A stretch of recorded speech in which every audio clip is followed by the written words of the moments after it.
With the first pick, with the second pick, with the third pick, with the fourth pick, crashing the boards. Select.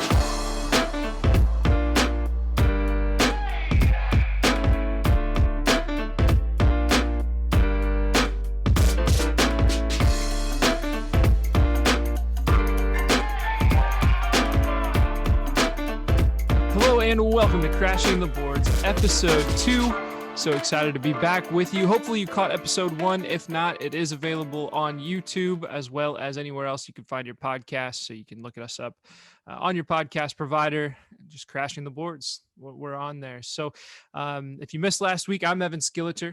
And as always, I'll be joined by Jordan Foote. Jordan, what's up, man? Evan, how's it going, dude? I'm just excited to be back. I think that every episode's going to keep getting better. We have a fun lineup today, so I'm excited to chop it up with you, man. For sure, man. So it's an all point guard-ish episode. We'll talk about some different position types, but a lot of guys today that handle the ball. They have the ball in their hands most of the time for each of their respective teams. We'll be talking about Australian prospect Josh Giddey, Colgate's Jordan Burns, and Pepperdine's Colbey Ross. And we'll start with Josh Giddey. Josh is an interesting player. He's 6'8", 195-pound traditional guard. He's only 18 years old and doesn't turn 19 until October, basically right when or right before the NBA season will tip off this year. He averages 11 points per game, 7.4 assists, 6.26 rebounds, 43% from the field, 30% from three, 70% from the free throw line, 1.1 steals, and 3.3 turnovers. And I say 3.3 turnovers, remember 7.4 assists. And Jordan, this guy's a triple-double machine. I think it's like 4 of his last 5 or 6 games. He's had a triple-double. And now we have to understand, too, that Josh Giddey's playing professional basketball right now in a league with grown men. Australia has some big old players. It's a strong physical league. And this slender 18-year-old's playing professional basketball right now to get ready for the draft. Like literally right now. Like he doesn't have a break to prepare. He hasn't come over to the U.S. and started working with trainers. He is playing professional basketball right now. And he's mature beyond his years. Like you can just watch him play. He controls the pace. He will make you play as fast or as slow as he wants to. He's a guy that one of the best passers in this draft. Like I don't think it would be a stretch to maybe even call him the best, even when it's all said and done. Like just a really rare feel for the game and ability to play ball. I mean, he has great court vision. He can make any pass. He's 6'8", so we can see over the top of defenders and make passes like that. He's just, man, you can't help but get giddy when watching Josh Giddey. Like I really wanted to drop that, man. His height helps him. He's a good rebounder and turns it into transition buckets and outlet passes. He just is so fun to watch. And we're going to talk about his frame and some of the downsides or question marks with him potentially, but there's a lot to like it, man. He's 18 years old. Like the kid, he's going to be turning 19, like as the season starts, depending on the timeline. He's super young. He's inexperienced, but plays like an experienced player. He's just playing with a bunch of guys, like grown men in a tough competitive league. And he's a kid that just looks like he's super comfortable at all times and has never rushed on the floor. Yeah, absolutely. I'm a big fan of Josh Giddey. When you watch him, when I've been watching him, I kind of see a guy from a draft perspective that he's either going to be a phenomenal player or possibly a bust. And I don't think he's going to be a bust. But the reason I say that is because there are a few big aspects of his game that need to develop. You mentioned kind of the physicality, the pace. You know, we've only seen him play primarily at a pretty slow pace. And that's okay. That's the system that he plays in. He's only been pro for 1 year. So the question mark becomes, can he play quicker? Can he play in a pace and space offense? If he's pressured full court by a guy like Pat Bev or some of the other elite defenders in the league, how's he going to handle that pressure? We just haven't seen it yet. And that's why I say, well, you know, if for some reason that doesn't develop, well, he's probably not going to be effective at all in the NBA. But he's super comfortable on the ball. He's a super smooth dribbler, maybe a little bit slow, a slow dribbler or a high dribbler. That stuff can get worked out. But I love the way that he can find space at his own pace, right? He kind of lures defenders to sleep. He can get to the basket. He's a really, really fluid finisher with his left or his right hand. That's what I think stands out the most to me in terms of his scoring, is that if you didn't watch his jump shot and just watch tape of him getting to the rim, you have no idea which hand he prefers. Mhm. He's super fluid at the rim, and yeah, I'm really really excited about him. The other thing that makes me a little bit nervous too is just his defense. Right, Yeah. Yeah, yeah. he's still maturing. He's still got to figure out how. By the way, someone mentioned to me that I say defense instead of defense. I watch too much soccer, so I I watch a lot of English broadcasters. So defense and defense are interchangeable for me. I'm just gonna throw that out there. Um, but yeah, he's still maturing on the defensive end. His body's still maturing. He's put on some weight since he started playing professional ball in Australia this year. So yes, a little bit slow.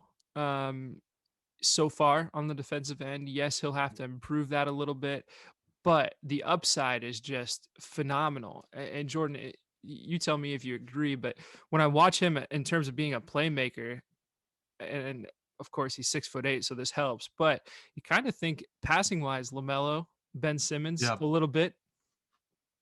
Yeah, and man, the thing with him is even on defense, he's not a bad help defender right now. Like he plays active in the passing lanes. He has active hands on guys that are getting past him. He processes quickly, and that I think is the upside with him is he picks things up very quickly, and he's already so advanced that once he learns how to take better angles and his feet aren't going to get a lot quicker, but he can fine tune stuff like that to where he can become maybe a neutral defender, and that's okay.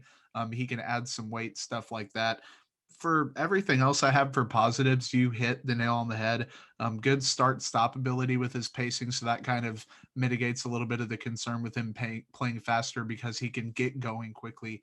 He probes the defense well in search of the smart play. He has a quick trigger on a floater that I've seen a few times from him. He's a really good finisher with either hand. Like you said, you wouldn't be able to tell which hand he prefers because he can do both, and it's really comfortable. Question marks I have: the frame and the lack of athleticism. Will that hold him back?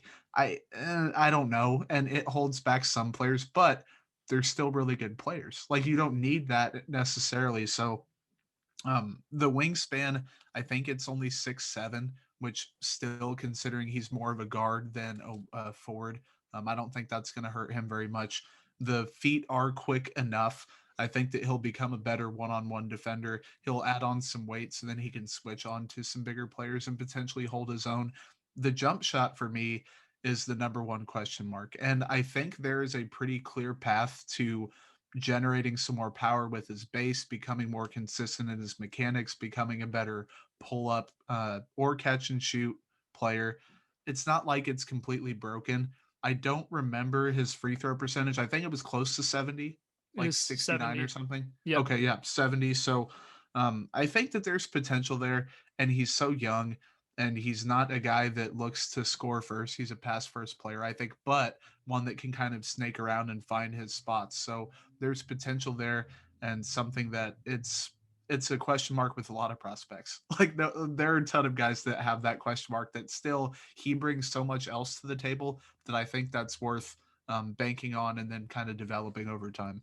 Yeah, and the good news is if you just look at the percentages, we talked about it at the top, 43% from the field, 30% from beyond the arc. He's improving. He started 1 for 20 or something like that from beyond the Mhm. arc this season.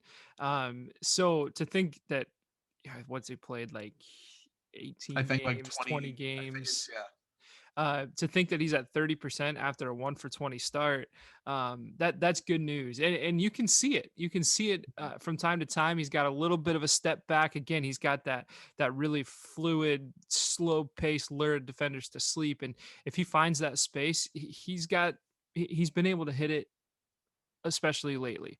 In the mid range, again, once he finds the space, he's not afraid to shoot it. And Jordan, I don't know if you got a chance to listen to this, but he was on Andrew Bogut's podcast Mhm. a couple weeks ago or a couple days ago, even by now. But they asked him point blank, what are some things that you need to improve? And he knows it. He knows what he He's needs to improve. self-aware. He's very self-aware, very mature beyond 18, as you mentioned already. And he mentioned it like, I need to get quicker. I need to get stronger. I need to learn defense. And my jump shot needs to get better as well. But I feel like it has. And he also touched on the fact that um, once he became a pro and got into a professional gym, he started to put in that extra work that was necessary. He didn't realize it until he stepped foot in the gym. Um, but it takes more work than just go to practice and go home and chill and play video games with your friends. Which, Yeah. by the way, he said he loves to play PS5, so we'll have to get his gamer tag. Um, but he knows what kind of work it takes. He's a really mature, really genuinely nice kid, it seems like. I've been watching actually quite a bit of NBL this season because my buddy Levi's playing over there, and I've watched 2 or 3 of his full games outside of just his tape on Synergy. But I mean, he seems to get along well with his teammates. When he's on the bench, he's still active and engaged. He's not the type of 18-year-old kid that knows this is just a stepping stone to the NBA. Like, he goes out there, he wants to win. His dad's a former pro, played in the NBA, NBL, excuse me, as well. And man, I think that the sky's the limit for Josh Giddey. Yeah, I think so too. And I'll get to, I think we covered the question marks and the positives. My draft range and grade for him, he's a definite lottery pick. Mhm. Like, I don't know where exactly he slots into that. I read an article recently that the Raptors were scouting him, and the fact that when you go overseas, you have that mandatory quarantine. Like, teams are taking it really serious to go check out his games now that they can. He's a guy that I think will go in the lottery. And my summary for him, a traditional guard with an innate feel for the game and pacing. He's young with potential to add more to his offensive game. So he could be more of a traditional guard right now, but over time, man, if he can improve the jump shot even more than he already has and get a little bit stronger, a little bit quicker, I think that there's definite potential. He's going to be a really good player. Yeah, my summary is very similar to yours. NBA ready playmaker with elite vision and passing accuracy. Jump shooting is a work in progress, but trending in the right direction and needs to shore up defensively, but the sky's the limit. Yeah. Man, I'm really looking forward to Josh Giddey for sure. Yeah, we are presidents of the Josh Giddey fan club, Let's I go. think. 'Cause Let's I go. haven't heard many people talk about him, man, at all. And when Yeah. you told me about him, I was like, I know a little bit. Like, I knew he was a tall kid playing in Australia, or in the NBL rather, that was a good playmaker. And I was like, I need to check out this dude's tape. And then the more I watched, I was like, wow, this dude is going to be pretty good. And there's so much more room to grow, like both literally and figuratively. That's pretty scary. That's right. And he even last note, he even said on Bogut's podcast, he grew like 2 inches since Yeah. the start of the season or since the start of Mhm. this. Like, he's still growing. He could possibly end up at 6'9", 10. Be Yeah. sweet if it was 11 or even 7 feet tall. But, Yeah. we'll stop dreaming there and we'll move on. How's that sound? That Uh, sounds good, man. all right, let's get into Colbey Ross. Mhm. So Colbey Ross is a 6'1", 180-pound point guard with hybrid guard potential from Pepperdine. Averages 17.52 points per game, 7.67 assists, 4.1 rebounds. Shot 43% from the field, 34% from beyond the arc on 4.6 attempts. Good free throw percentage, 84%. Yeah.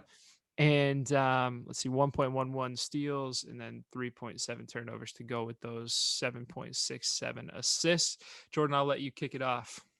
Yeah, man. So I talked to Colby and scouted him a little bit. Rashad put me in touch, and also with Jordan Burns. So these are two guys that I think are both hidden gems. We usually try to do 2 first round type guys and then 1 hidden gem, but we switched it up a little bit this time.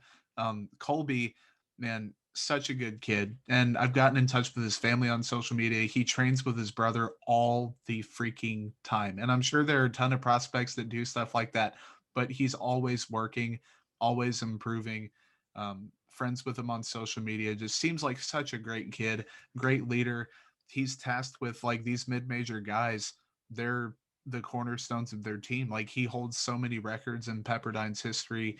He's the only player in Division One history with, I forget what the 3 measurements are for points, rebounds, assists, but he meets some crazy set of expectations and milestones there. So just relentless. And that's a way to describe him on the court.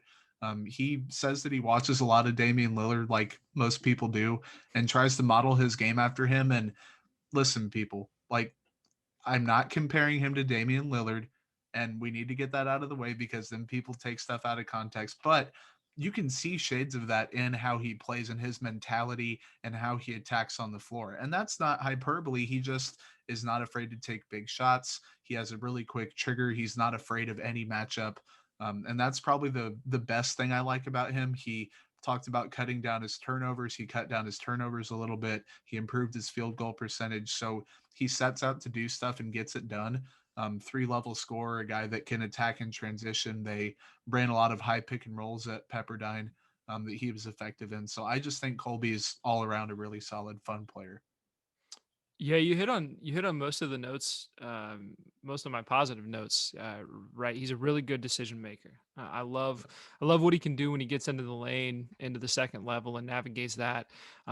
Sets things up well for his teammates, and we'll talk about this with Jordan Burns too. But the assist numbers don't really do these guys justice, right? Mm-mm. As far as their playmaking goes, in some of the opportunities they set up for their teammates. Um, what I like the most is that he's consistent, right? Yep. He started every game during his 4 years at Pepperdine, and performed well from day one. And you think of a guy.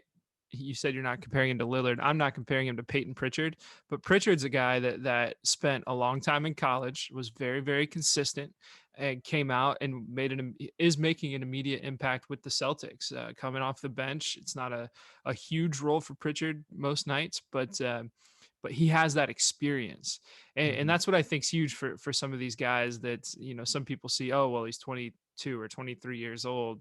That what's his upside really going to be? Well, maybe it's not about his upside, but it's about the consistency that he brings to a team. Yeah, reliability is huge in the NBA, and people overlook. They want the sexy pick, that the player that does a bunch of things and is exciting and box office and all that stuff, or has the crazy upside but needs to develop. There are players in that second round range, and obviously we're talking about these guys now as second round players more so, but guys that can just step in and play. And like it doesn't matter if he's a guy that's just gonna spend some time in the G League and then come up, or a guy that's your 12th man or your 10th man or your point guard off the bench. Like Devonte Graham is a guy I think of, not to compare these guys, but in terms of role, a guy that he's undersized. He just has that dog mentality. He has a quick trigger on pull ups. He can hit threes. He can play point guard in spurts. He's a good decision maker. Guys that can do stuff like that can step in and play and be valuable in the NBA immediately. And I think Colbey's that guy because you know what you're going to get. What you see is what you get. He has 4 years of experience leading a team and being that guy. And that's kind of one of my question marks with him is, can he adapt to possibly playing an off-ball role, being more of a shooter? He's used to having the ball in his hands and being that dominant figure. And with Kessler Edwards kind of emerging at Pepperdine, you saw a little bit less of the ball in Colbey's hands, which was huge in his development, I think. And then can he overcome this size? And we're going to talk about that with Jordan Burns because it's even a little bit more severe with him. But 6'1" point guards, that's automatically something that you just have to think twice about. But both of those guys seem to have like strong frames and they play strong. So that definitely helps. He doesn't shy away from contact. So they're not major question marks. And I guess you could bring up the ceiling, but that's just kind of something that's not even worth bringing up. I think that what you see is what you're going to get with him, and that's not a bad thing. Yeah, and the last note that I made on the positive section, if you will, I wrote that he's a good shooter Yeah. from deep and in the mid range. He's going to make the defenders pay for going under screens. He's going to make bigs pay for dropping too deep in the pick and roll coverage. Which, again, we talk about consistency. You want a guy for the first part of his career that might be a backup play initiator. Well, he can come in and still make defenses work and still Yeah. do a good job. So I'm with you there. I wrote down a little bit about his explosiveness. If we're talking about question marks, I didn't see him necessarily exploding into space or through space. I thought he showed that ability at times, but he was Yeah. more of a again, kind of a navigator when it came into getting into the second level and snaking through pick and rolls. Like he wasn't I'd like to see No, yeah, yeah. some And more explosiveness. I literally have written down herky jerky as Sure. like kind of Sure. a style. Like he's very deliberate with his movements, and I put that he doesn't have that elite burst. So I'm with you. He shows flashes of being really smooth and operating and getting through, but he also has that I know exactly where I'm going, and that's not a bad thing to know exactly what spot you're going to pick, and he can get there. But it's a little bit, I guess, unorthodox. I don't even know if that's the right word, but I definitely I think we're on the same page there in that the burst is, I guess, inconsistent. I don't even know how to describe it, but we're thinking the same thing. Sure. Sure. So Jordan, let me ask this. I'll let you summarize too, but again, we're not talking about necessarily a first round pick or a lottery pick here. You look at mock drafts, we might not be talking about a second round pick either. Yeah. But what do you see draft night or the day after for Colby?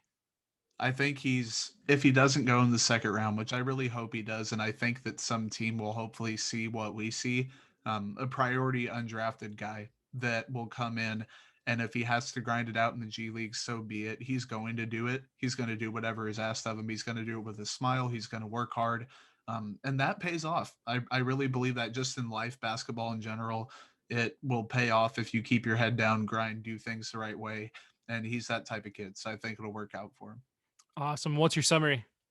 My summary is a hybrid guard style of player because we both kind of are iffy on the potential, obviously, but who thrives on pure effort and crafted talent as a relentless scorer and solid decision maker.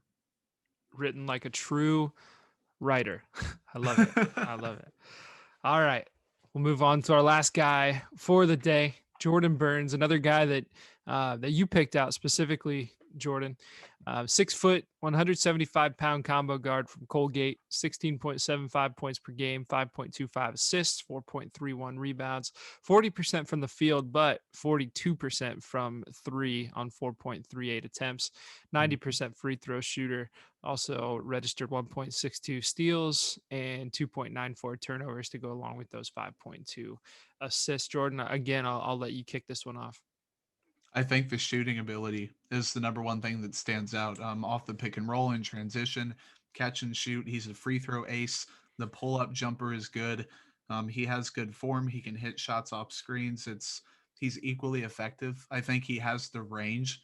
He's a guy that takes big shots. We've seen him in conference tournaments take really big shots, have big games. So the shooting ability is a definite plus. And then I think he's improved over his career as a playmaker because he's another guy that I've been able to follow throughout his journey at Colgate. And like you said, the assist numbers, you look at just over five, that doesn't do him justice. Like he can make the flashy plays. He has good velocity and touch on his passes. He is really quick with his reactions. Like his improv is very solid. And he looks to facilitate when his shot is off, which is something that we haven't seen a ton.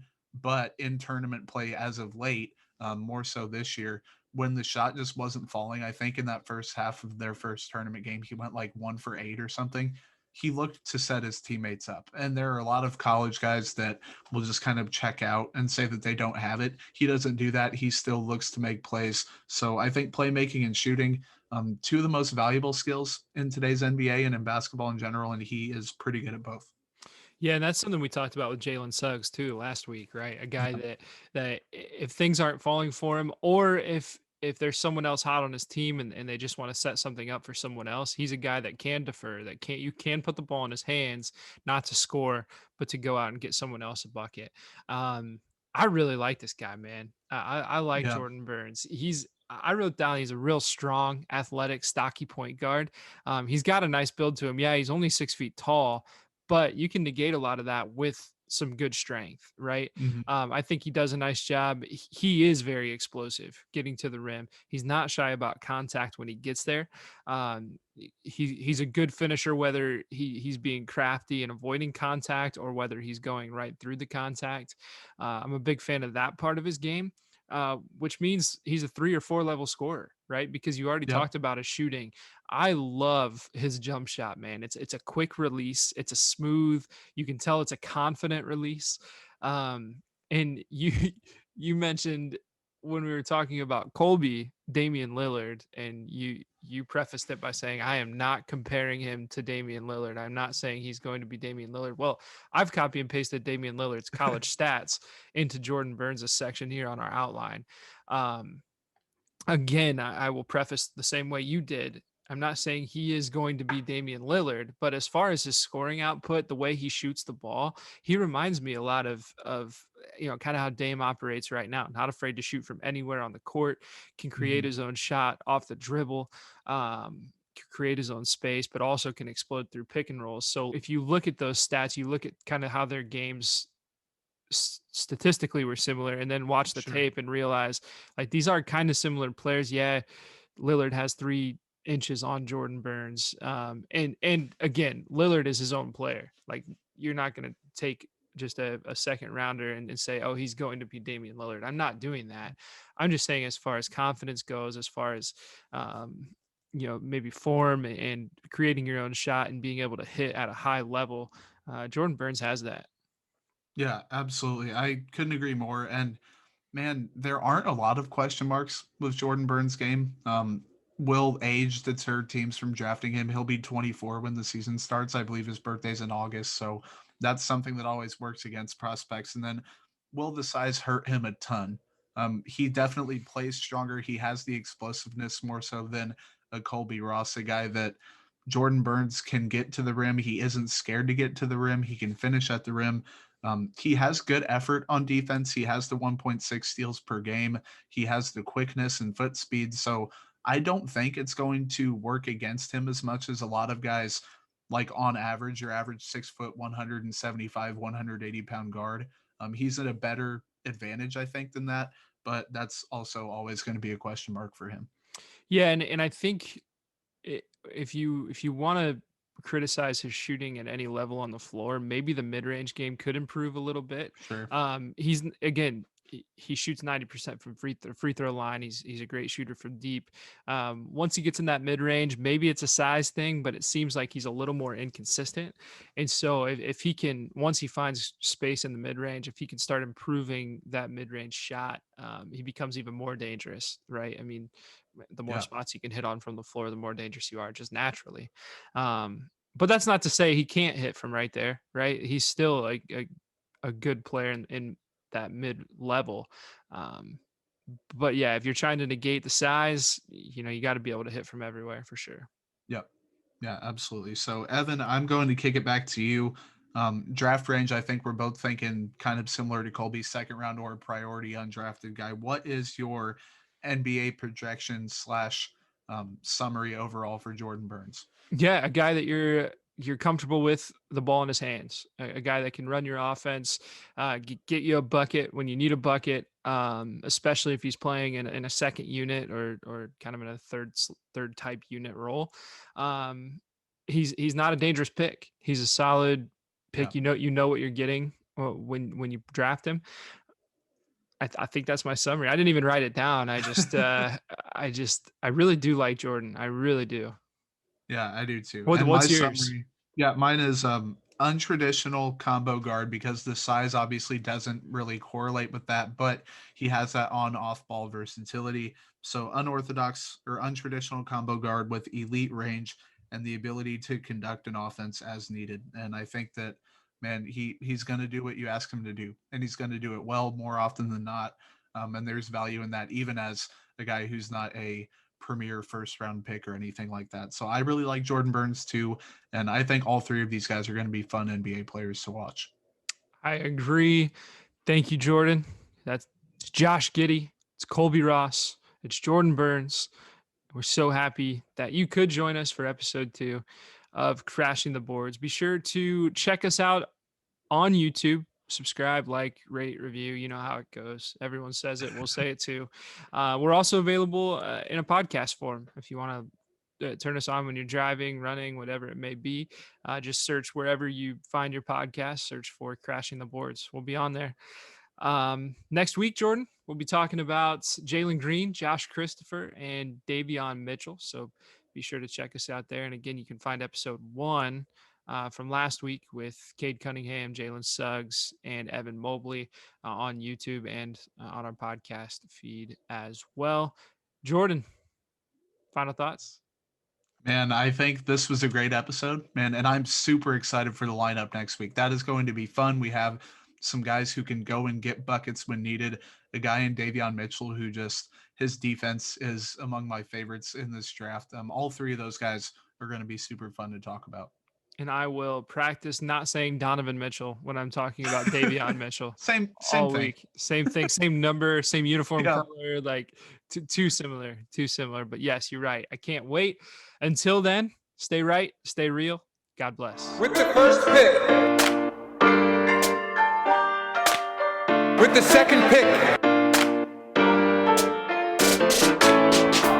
With the third pick. With the fourth pick. Crashing the boards. Select.